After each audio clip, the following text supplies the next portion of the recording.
Burada görürsünüz ki x üstü 6 yazıb. Bunu mən sizin həll edim. Deməli x üstü 6 yazıbsa yuxarıda x kubu nəyə bərabərdir? 1 çıx y-ə.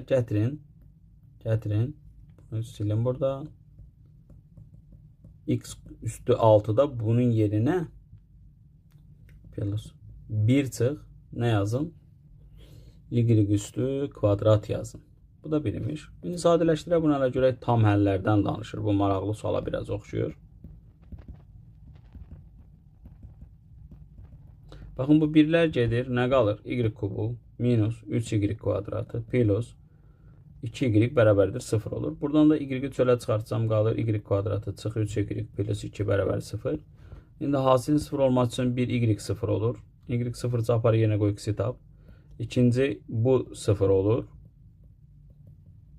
Şimdi bu 0 olanda da y 1 olur. Yine apar yerine koy x'i tap. Tam olacaq olmayacaq. Bir de y 2 olur. Apar yine koy yerine x'i tap. Tam olacaq olmayacaq. Üçündə də tam olur. Deməli 3 dənə y varsa ona uyğun 3 dənə də tam x oldu. Ona görə də tamlıq həllərinin sayı 3 dənə oldu.